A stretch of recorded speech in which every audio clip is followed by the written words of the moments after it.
Alexa Liaco in Del Rio, Texas.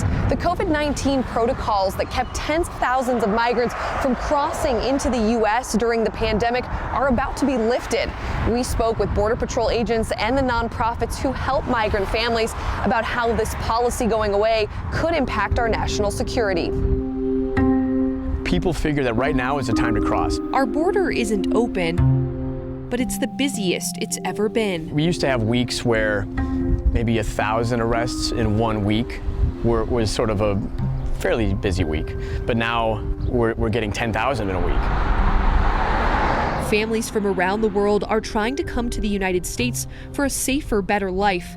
But for 2 years, millions of people have been turned around at the border because of Title 42. Title 42 is meant to be a temporary response to the COVID pandemic. Former President Donald Trump enacted Title 42. The policy was created in 1944 and allows U.S. Border Patrol agents to expel migrants and asylum seekers when there is a public health threat. Immigrants from certain places like Central America and Haiti, where COVID-19 infections were high, were not processed for asylum.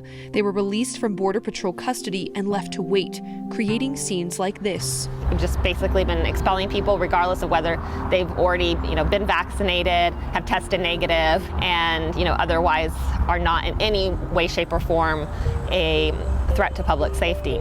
But this policy meant to keep COVID out could be on its way out. President Joe Biden announced that Title 42 will end in May, but now there's pushback from both Republicans and Democrats to have a better plan in place before that policy is lifted as record numbers of people cross our border. Border Patrol agents in Del Rio sector and across the country are completely overwhelmed. We're burned out. John Anfinson is the president of the National Border Patrol Council in West Texas. When Title 42 is lifted, he expects more people to show up. So you figure 10,000 people coming through here in a week. We now have to find space, at least while we're processing them, for all of them. And that's going to be one of the biggest challenges, because not only is that difficult logistically, but it's difficult for the immigrants themselves, especially when they have kids. I like to keep all the thank you cards and things to get that reminder. Sarah Ramey works with those families at the Migrant Center for Human Rights in San Antonio.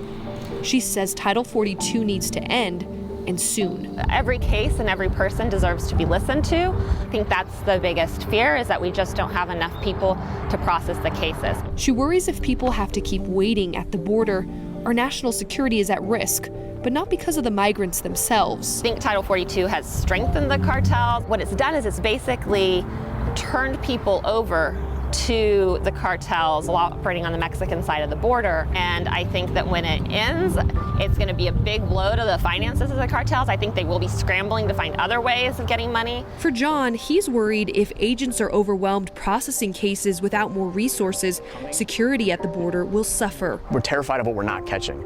National security is going to be affected. There's just no way around it. Both he and Sarah agree if more agents and staffing can't get to the border quickly, the end of Title 42 could mean the start of a whole new challenge. In Del Rio, Texas, I'm Alexa Liaco. How the government's preparing for future pandemics that could compromise national security when the race continues.